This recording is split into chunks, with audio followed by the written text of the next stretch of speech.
what's up everyone, and especially movie fans. This is a topic that I'm sure quite many people talked about, movies about making movies. Yeah, it's quite a fascinating concept actually, and it's like, it makes you wonder, you know, how fascinating it is to actually see how they make a movie within a movie. Yeah, if that makes any sense.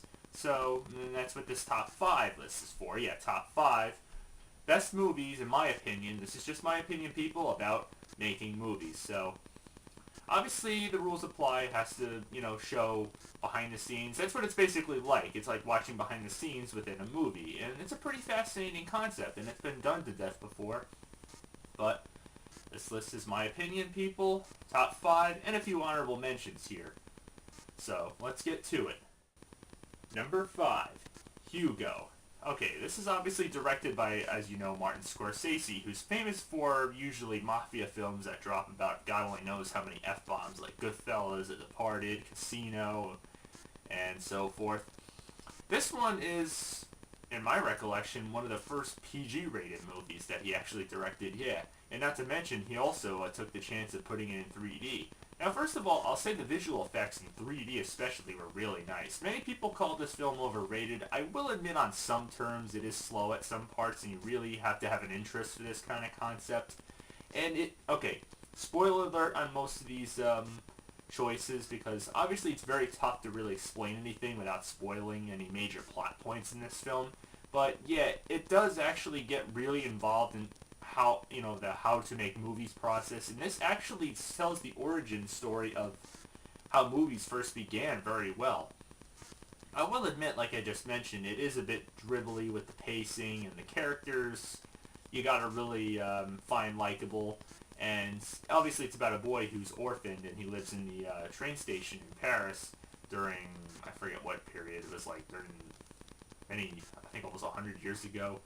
The casting is very good. Of course, it has Ben Kingsley, who you, of course, saw in Shutter Island, which is also a Scorsese film. And I don't think I have to really explain much further that Scorsese is another one of those directors who sort of cycles the same actors, like Leonardo DiCaprio, Robert De Niro, Joe Pesci, and so forth. So, and this film does a great job, and it shows potential that films really had.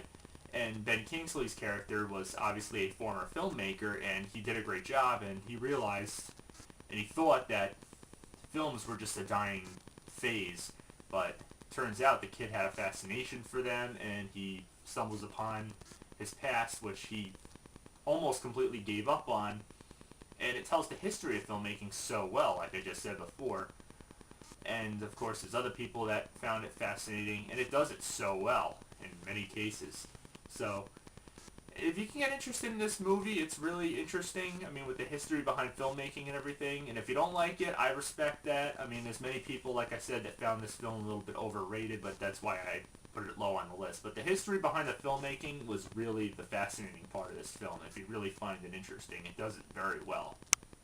Nice visuals and everything. But it is a little lengthy, so I'd give it a shot if you're still fascinated by the whole idea of the history of filmmaking. So, it's a good film. Number 4, Saving Mr. Banks. Okay, this is, I don't know how completely accurate it is to the source material, but this is about, obviously, Walt Disney, played by Tom Hanks, and I really didn't know what to expect. I saw the trailers for this, and I'm like, really, Tom Hanks? Now, he's a great actor. He did a lot of great parts. Unless you're living under a rock your whole life, you have to be if you don't know who Tom Hanks is, all the years and all the great parts that he played, how versatile he can be between Forrest Gump and playing a foreigner that lived at an airport from, I guess, like Eastern Europe in the movie The Terminal, which was a mixed bag, but he did a great job. But he's definitely one of the best actors. But when I saw the trailer for this and I saw him playing Walt Disney, I thought it was just going to be him personally. I didn't see Walt Disney in this movie. I saw more of Tom Hanks, but much to my surprise, he did an excellent job. But the main story is about how he tries to convince the author of Mary Poppins that he wants to make the movie, and he does such a great job of trying to convince her, the author of Mary Poppins, to get the movie done the way he wants it, even though she doesn't completely agree on it. And, he's not, he doesn't force her, but he does a great job of getting his way, even though she doesn't completely agree on it. You know, she didn't want it to be a musical. She wasn't crazy about like the animation being thrown in there with the penguins and everything. And obviously, it's also involved with her childhood backstory, which, you know, is fascinating too, I will admit. It is, again, a little bit of a long movie, and you got to really focus in on it, but it does a great job. And Tom Hanks, as I said before, what can I say? Nothing more than a great job in this film. Definitely recommend it. Number 3, Hitchcock. Another true story film, which some people may have found a mixed bag, but I thought, again, it does a pretty good job. The actor who plays Hitchcock himself... Now, okay, first of all, this is not the full life story about Hitchcock himself. This is about the story of how he directs the controversial surprise hit, Psycho, as you all remembered, or I'm sure many of you have seen in glorious black and white. Of course, there was a crappy remake starring Vince Vaughn, but don't even get me started on that one. Should have never been made. But this is the story about how he directs Psycho, and even though just after directing North by Northwest, which was also a big hit, and they thought he should have considered retirement, and no, he doesn't give up from there. He does not give up on directing this movie, and I think the story does very well with that, and it gets involved with this, you know, how it puts a relationship strain on him and his wife, and how much controversy was with this movie, and how people back then, I mean, this was a different time. People weren't too crazy about women getting stabbed in a shower and in a film, and how it was tough getting the studio rights to acquire making this movie, and obviously it ended up being more of a limited release, but it was a surprise hit. So I definitely check it out. It may not be an excellent, you know, adaptation and everything, but I thought it was done very well. So give it a shot. I'd say it was just as good as the story says it is. Number 2, Super 8. Okay, obviously I did review this, even though I actually took my review down to this one, but to make it short and brief, it's about obviously a bunch of kids during like the, I believe it's the 70s, I believe, yeah.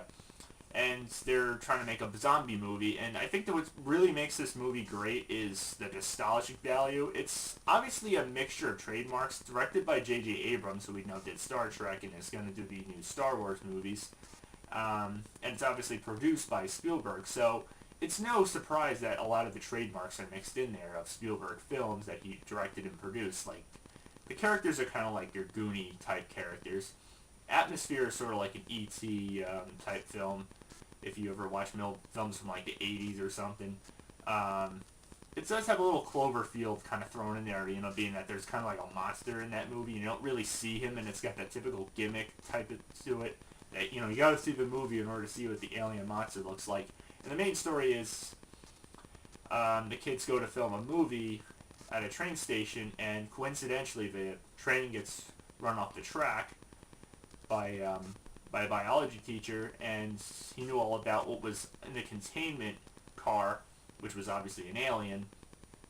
And of course the government's all over it, and a lot of weird stuff starts to happen. But I think what's really good is like the emotion that's put into this movie. The soundtrack is terrific. A lot of people may complain the ending was not that good, but if you know the whole gist of it, you know, you got to get the idea. I think a lot of people just misunderstood it. The fact that it's meant to be what it is, and I thought the last scene in the film was really emotional. Like I said, it's not original, but they're aware of it, if you get my point. And like all the facts, like how they're making the movies, of how the kids are getting excited, like, yeah, production value, and how they're doing everything, like, you know, getting excited.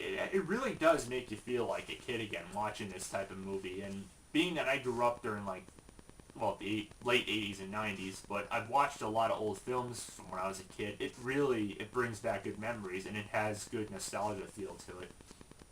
And then, of course, even during the end credits, they show their zombie movie all completed, even though it's cheap special effects, but it's made by kids. So it really has like a good feel to it. It's a very good film, great soundtrack, great characters, acting is very good. It's got a lot of emotion to it. It's very well done. So if you can enjoy it, it's very good. But if you don't enjoy it for really what it is, I respect that, like I said before, but I thought it was very good. I thought J.J. Abrams and Spielberg did great. Now, of course, here's a couple honorable mentions before I get to number one. Be Kind, Rewind. Okay, of course, when I first saw this movie, I expected it to be more like a Jack Black comedy, straight up comedy.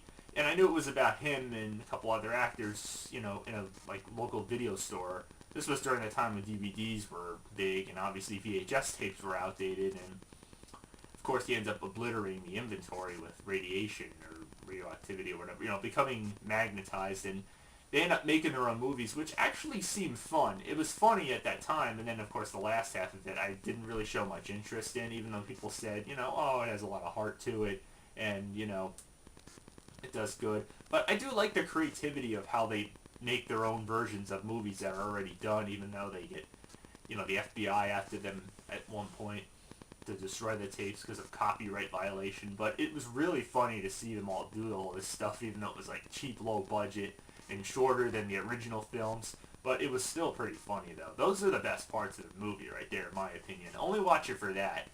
And it was just really funny, though. It's interesting of how they do it in their own way. King Kong. Which version? Obviously, I go with both the 33 and the 2005. The 2005 Peter Jackson remake does try to stay faithful to the original 1933. Obviously, I wouldn't count the 76 remake, because that's not a film crew. It's oil company that, goes to the island, and I personally did not even like that remake. But the 2005 was very faithful, even though it's despite a couple of drastic changes, and, of course, excessive length, which I could respect. People didn't like it compared to the classic 33 version in glorious black and white again. Another black and white classic. I still prefer the original classic, even though the special effects may look outdated. But hey, come on. Peter Jackson's remake was a lot of... did look great, but again, if you look at it again, it does have a lot of digital effects. And as I said before, excessive length. Of course, you got Jack Black in there, which I thought would have been a bad choice for actors, but he didn't do as terrible as I thought. But again, the original did have better acting, for the most part. And both films are obviously about film crew that tries to go to the island and film it, and I think it does a really good job with that, even though it's not completely about filmmaking, but for the most part it is, even though the story is mainly about a giant ape that has a love attraction to the main female cast lead, and Darrow, which I think in both versions, both Naomi Watts and Fay Wray do great. So I give credit to those two roles right there. They were both good. But want my opinion, I'll stick with the original, though. Not that I don't like the 2005 one. And the number one movie about making movies is Tropic Thunder. Yeah, you probably saw this one coming, and obviously I don't think I have to explain this one much further. It's a comedy, or I should say war comedy, mostly comedy directed by Ben Stiller, of course, and he's one of the lead cast in this movie. Yeah, there's been a lot of movies like these with lead cast member also directing the film, and it stars a bunch of other big actors. Oh my god, where to begin? You got Jack Black, you got Robert Downey Jr. playing an afro. Of course, there's a lot of controversy in this movie too. I don't think so much that, even though there's a lot of references to it as well. But I think the main criticism was with Ben Stiller when he played the mentally impaired farm boy. I can understand that, but I'm not going to get into that too much. You got Matthew McConaughey, and my most favorite, I'm sure that anybody can agree with, is Tom Cruise, which I didn't recognize him at first, and I was like, holy shit, that's Tom Cruise. He's shaved half his head off, and he's dropping about God only knows how many F-bombs, and surprisingly, that got him an Oscar for that role. I mean, he was just hilarious as ever. Anybody can agree with that. But the main plot is about that a rookie director who's, like, under the gun to try to make this movie, war film to be exact, over in Southeast Asia in the jungle, and he is not doing it right, and the actors are like, forget it, they're got their own little backstory behind them. I liked how the comedy behind it is really amusing, if you can really get into it. You got the fake trailers at the beginning, which are weird at first. I didn't realize they were fake until watching the movie, and I was like, okay, now that makes sense. Why would I watch The Fatties Part 2 in theaters? Why would I watch like a Brokeback Mountain ripoff or parody starring Robert Downey Jr. and Tobey Maguire? Booty sweat and all this stuff. I was like, what the hell is this? These don't even look like real movies. And then when I watched, the movie within like the first 10 minutes or so, it's really, it makes sense. And I was like, okay, now I get it. They want to develop all the characters and everything, like before the movie even starts. Or basically that's part of the movie. Basically the actors are not getting the movie done right, and then they're set out on a dangerous mission, which they take as a movie role, but then they end up becoming part of like a real war, because then there's this drug dealing company over in Southeast Asia that takes them as a real threat, kidnaps Ben Stiller's character, and then they're sent in to pretty much rescue him, and pretty much that becomes a movie itself. Basically, it becomes a war movie. It's a war movie that becomes a real war, which becomes a movie, if that makes any sense. But the comedy is very amusing, even though there's some disgusting scenes. But if you can really get it, it's bizarre, but it's amusing, at least in my opinion. And that's why I put it at the #1 spot. It may seem slow at some parts, but the characters are funny as ever, and it's, in my opinion, it was a good, fun ride right there. So, that's my list right there. Till next time, keep watching.